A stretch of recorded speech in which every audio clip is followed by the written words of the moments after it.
애청자 여러분, 평안하셨습니까? 오늘도 주의 은혜가 가득하는 시간, 주의 음성 듣는 시간이 되시길 바라고, 레위기 1장 5절 말씀부터 제가 봉독해 드립니다. 그가 주 앞에서 그 수송아지를 잡을 것이며 제사장들인 아론의 아들들은 그 피를 가져다가 회중의 성막 문 옆에 있는 제단 위 사면에 뿌릴 것이며, 또 번제물의 가죽을 벗기고 각을 뜰 것이니라.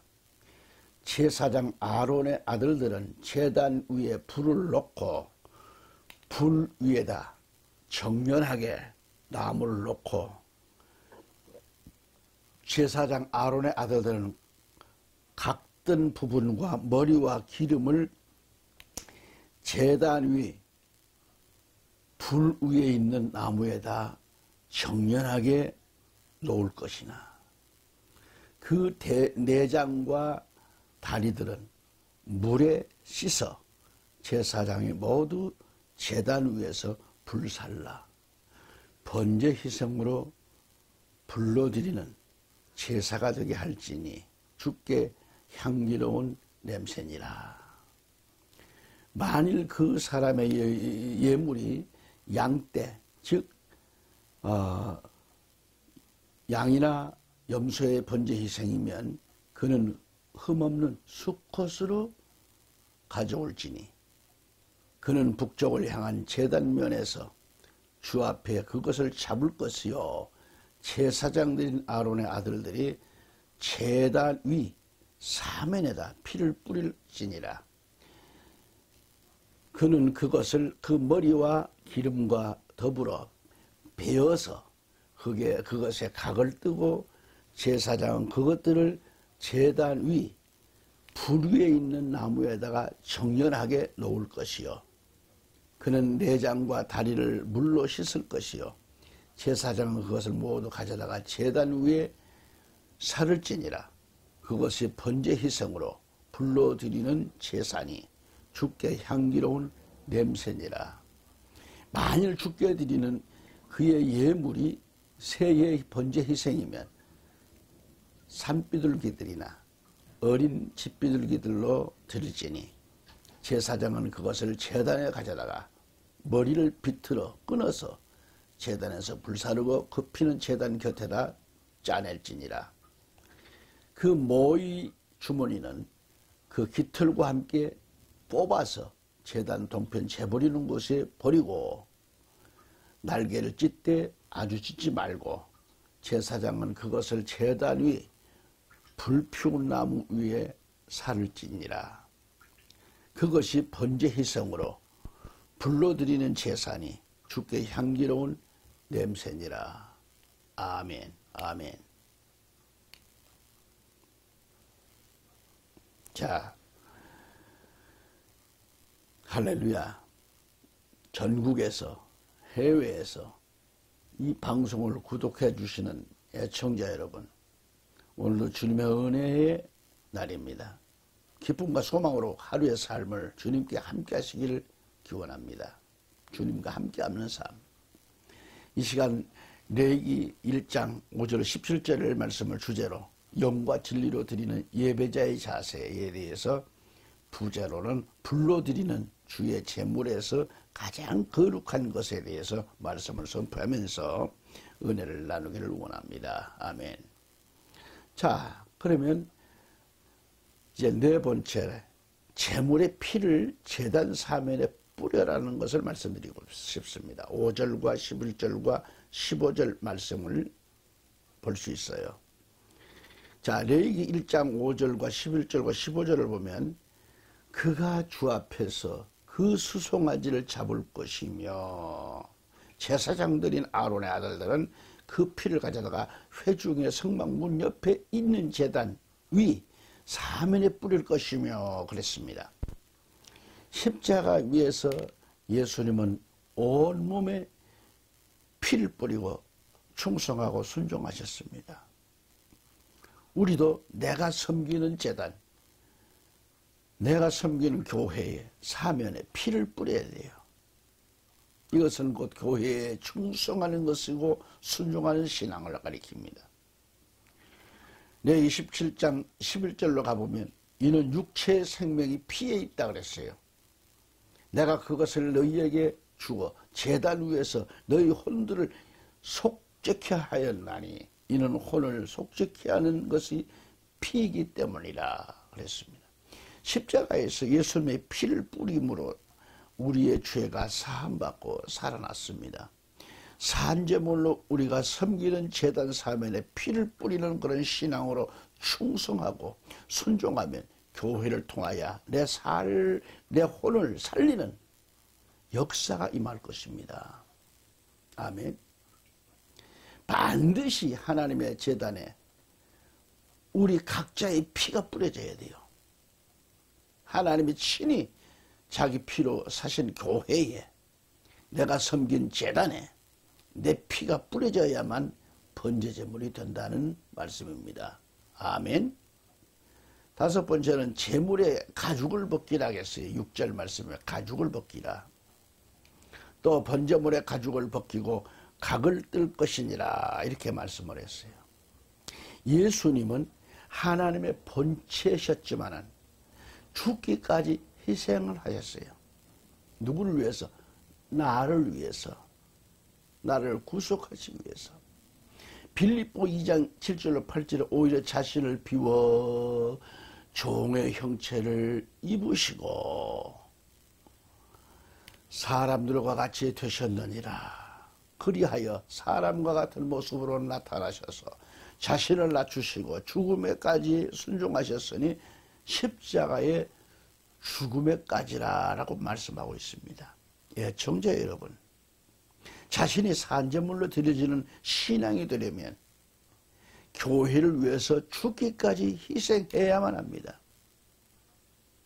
자신의 산제사와 산제물이 없이는 주님의 몸된 교회는 힘을 쓸 수 없습니다.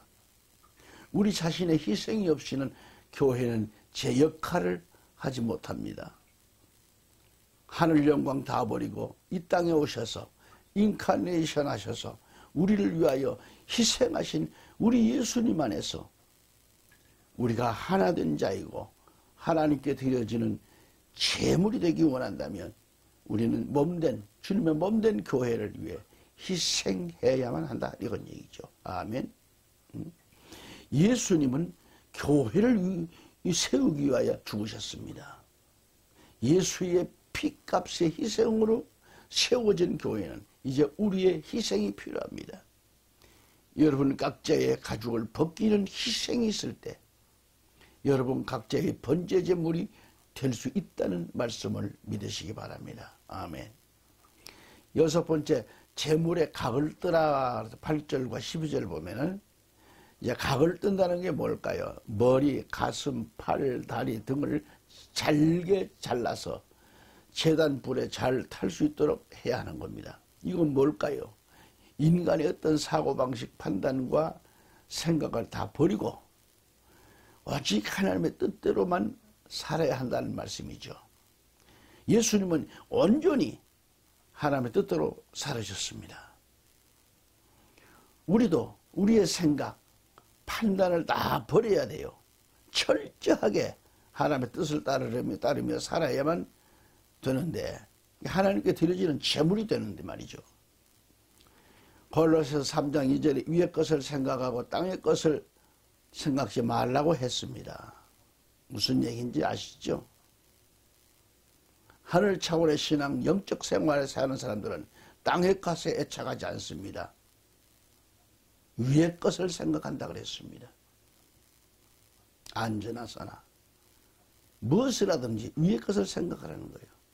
땅의 것 생각하지 말라는 겁니다.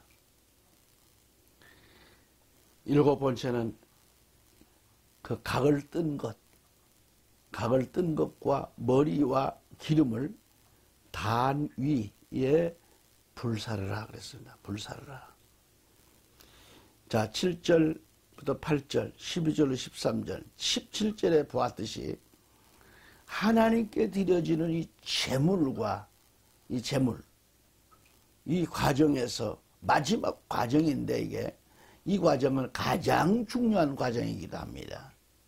레위기 9장 24절에 주 앞에서 불이 나와서 제단 위에 있는 번제물과 기름을 불사른지라 모든 백성이 보고 소리 지르며 엎드려졌더라 그랬습니다. 거듭 말해서 앞에 6가지 과정이 이루어져야만이 7번째의 과정이 이루어지는 거예요. 이 순서가 있어요. 아무리 우리가 번제를 드리고 제물을 드려도 제물이 불에 타게 하는 것은 하나님이십니다. 내가 태우는 게 아니에요. 다른 불로는 제물을 태워서는 안 된다 했어요. 하나님께서 불로 제물을 태웠다는 것은 하나님이 제물을 번제물을 연납하셨다라는 말씀이고요. 연납된 제물은 여호와께 향기로운 냄새니라고 말씀합니다. 우리가 드리는 이 예배가 하나님께 향기로운 냄새가 돼야 돼요. 똥 냄새 나면 안 돼요. 지저분하면 안 돼요. 신앙생활이. 냄새 풍기지 마세요.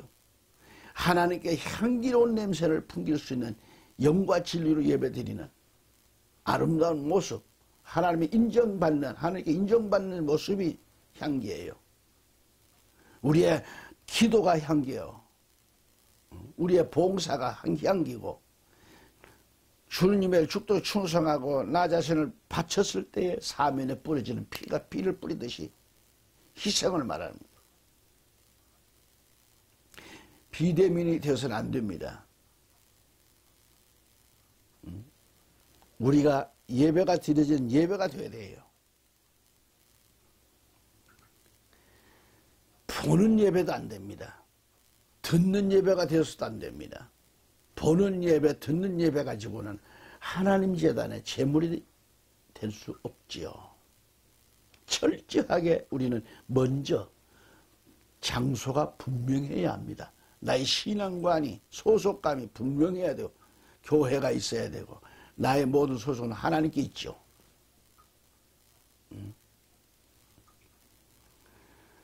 사랑하는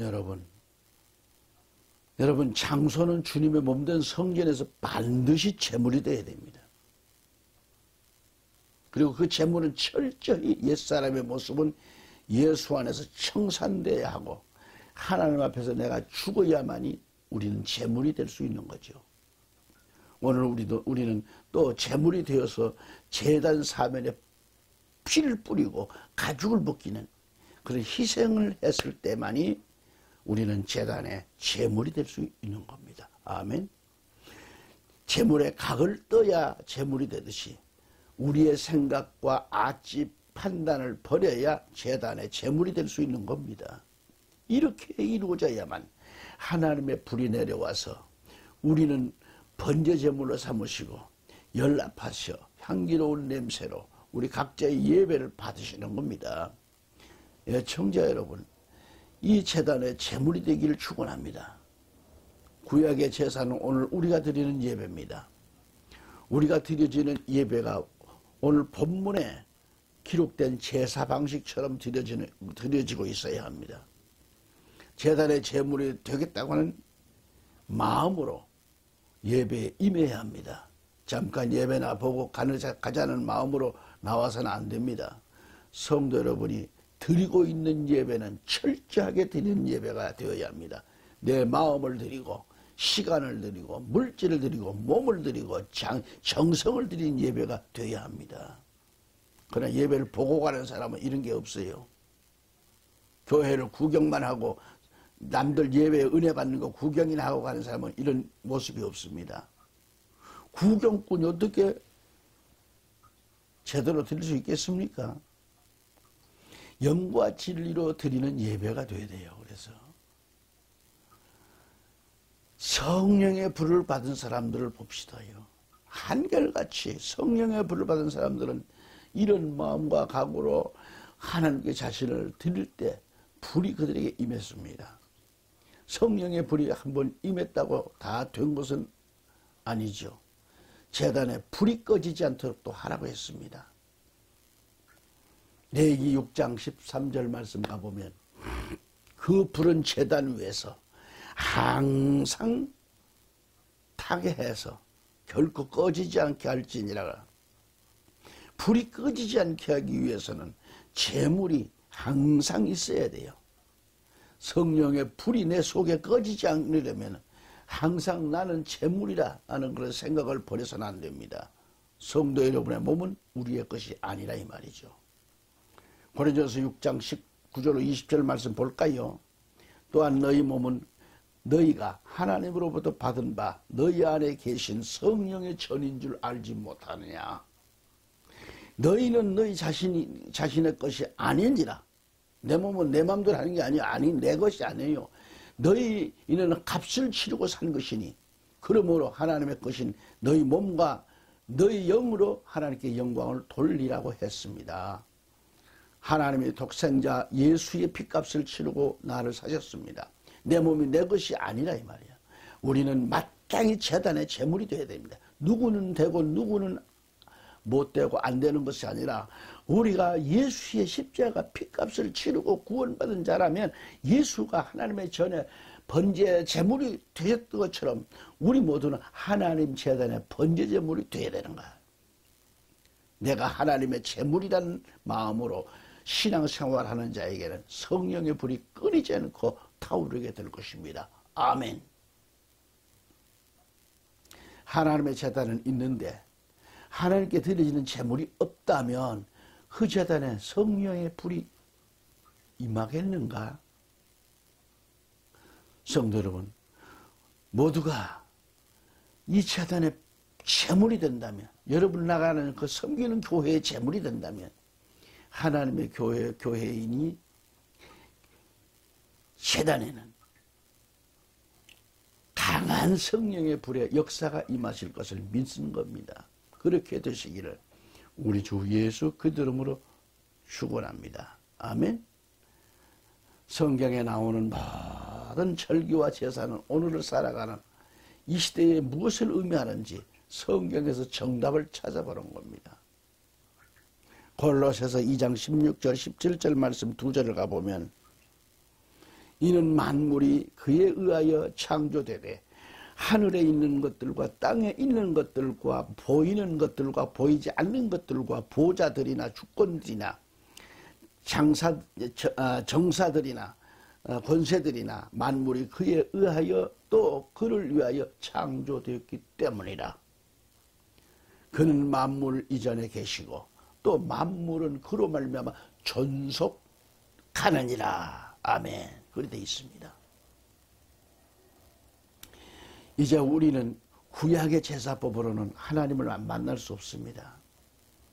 구약의 모든 제사법은 하나의 그림자였고 모형이었지요. 그러면 무엇이 실체이고 원형인가? 실체와 원형을 알아야 돼요. 실체와 원형은 예수 그리스도십니다. 깨달았다고 할 수 없습니다. 그러기 위해 나오는 제사법의 형식은 우리에게 필요 없어졌지만 이 제사법 말씀 속에 흐르고 있는 실체의 모습은 우리가 볼 줄 알아야 된다는 것이죠. 또 이 모든 제사에 쓰여지는 제물은 1차적으로 예수님이 먼저 제물이 되시는 것입니다. 예배서 5장 2절에 그리스도께서 우리를 사랑하사 우리를 위하여 자신을 하나님 앞에 향기로운 냄새를 내는 제물과 희생으로 드린 것 같이 너희도 사랑 안에서 행하라. 그 다음 2차적으로 예수를 믿고 예수와 안에서 정말 하나로 연합된 우리들이 제물이 되어야 돼요. 로마서 12장 1절에 그러므로 형제들아 내가 하나님의 모든 자비하심으로 너희에게 권하노니 너희 몸을 하나님께서 기뻐하시는 거룩한 산 제물로 드리라. 이것이 너희가 드릴 합당한 예배니라 했어요. 합당한 예배, 영적 예배를 말합니다.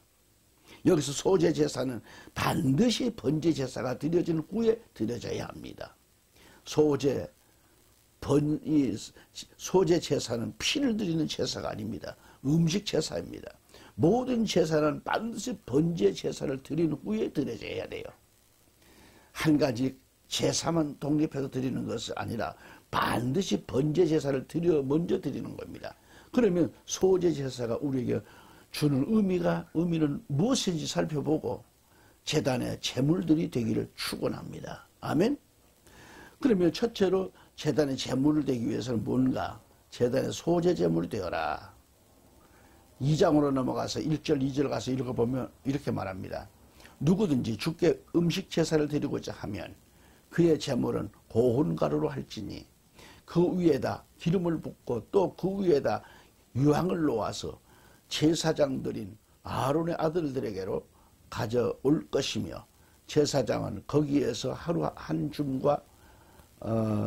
한 줌과 기름과 모든 유향을 가져다가 그 기념물을 제단 위에서 불사를 찌니 불로 드리는 제사여 주께 향기로운 냄새니라. 이렇게 말씀했어요. 오늘 함께 상고할 주제가 뭐였죠? 역시 번제 다음에 드려지는 제사가 소제 아니겠어요? 소제 제사의 제물은 바로 곡식이었습니다. 그러나 반드시 그 곡식은 고운 가루여야 합니다. 그 고운 곡식 가루에 기름을 붓고 유향을 넣어서 제사장에게 가져와야만 해요. 제사장은 소제 제물 중 가장 좋은 것, 가루 한 줌과 유향 전부를 다한 위에 불로 태워서 하나님께 드렸습니다. 소제 제물에 남은 것은 제사장 자손에게 돌렸습니다. 다시 말해서 소제, 선물이란 뜻입니다. 고운 가루로 예물을 삶는다는 것은 예수 그리스도의 모습을 말합니다. 또 우리 자신들이 고운 가루처럼 희생되어질 모습입니다. 기름은 성령을 뜻합니다. 고운 가루만 가지고 안 됩니다. 우리의 희생이 성령의 인도함을 받고 행해야 한다는 그런 뜻을 말합니다. 예수님께서는 성령과 항상 함께 하셨습니다. 유향은 뭘 가리키요? 기도를 뜻합니다.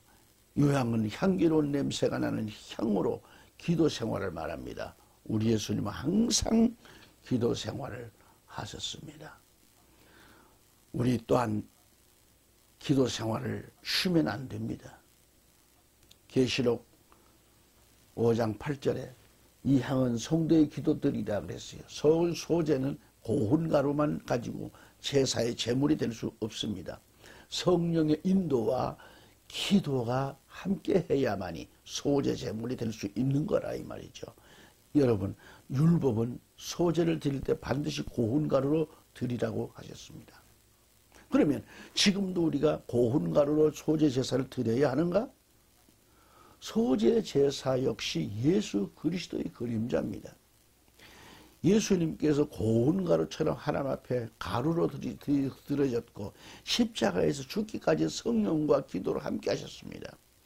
십자가에서 우리 또한 예수가 하나가 된 자라면 우리는 번제 제사에서 그치지 않고 소제 제사의 제물이 되어야 하는 거예요. 아멘. 그런데 이 소제 제사 제물에도 아무렇게나 드려지는 게 아니라 세 가지를 요구하고 있어요. 세 가지를. 첫째는 뭘 요구하느냐? 고운 가루입니다. 고운 가루로 드려라는 겁니다. 예수님께서 이 땅에 살아가시면서 하나님 앞에 고운 가루 같은 그런 삶을 사시다가 십자가에서 죽으셨습니다. 아버지의 뜻을 이루는데 자신의 한 몸을 가루로 만드셨습니다. 우리 또한 고운 가루가 되어야만 소제 제사 제물이 될 수 있는 것입니다. 성경에서는 우리를 밀로 표현했어요. 밀. 한 알의 밀이 떨어져 썩어지면 많은 열매를 맺는다 그랬어요. 요한복음 12장 24절에 이러한 그 곡식이 가루가 되기 위해서는 어떻게 해야 할까요? 갈아야 되는데 지금은 기계로 갈지만 옛날에는 맷돌로 갈았어요. 맷돌로. 맷돌 윗짝 아래짝이 있어 두 개를 넣고 안에다 곡식을 넣고 가릅니다. 우리가 소제 제사 제물이 되기 위해서는 고운 가루가 되어야 하는데 그러기 위해서는 우리가 맷돌에 갈아야 돼요. 우리 자신도. 맷돌은 뭘 얘기를 합니까? 예수 그리스도를 뜻합니다. 윗짝과 아랫짝, 예수 그 맷돌에 나 자신이 완전히 정화돼야 돼요. 맷돌로 갈아야 돼요. 거치는 나 자신, 생둥이 같은 나 자신이 말씀으로 갈아서, 그리스도로 갈아서 깨끗해지는 거예요. 베드로전서 2장 5절에, 고린도전서 10장 4절에 돌을 예수 그리스도라고 말씀했습니다. 맷돌 속에 곡식이 들어가서 고운 가루가 되어져 나오듯이 우리가 예수 안에서 철저하게 갈아지고 으끄러져서 고운 가루가 돼야 돼요. 이게 변화된 성도의 모습이죠. 곡식의 껍데기가 뭡니까? 우리의 자존심, 체면, 우리 자아의 모습입니다. 이 껍데기라는 것은 곡식이 껍데기 가지고는 아무리 안 돼요. 응? 우리의 못난 것들이 예수 그리스도의 맷돌 속에서 으깨지고 부서져야, 그래야 우리는 소재 제물의 고운 가루가 될 수 있습니다. 어떤 곡식이고 사용하기 위해서는 껍데기가 벗겨져야만 합니다. 벗겨지지 않는 곡식은 사용할 수가 없듯이 우리 또한 벗겨지지 않으면, 변화되지 않으면, 물과 성령으로 거듭나지 않으면 사용받을 수 없는 겁니다. 내가 죽어야 되는 것입니다. 청자 여러분, 또 이 시간 여기서 또 말씀을 접고 인사드립니다. 다음 시간 다 같이 또 만남이 되기를 기약합니다. 건강하십시오.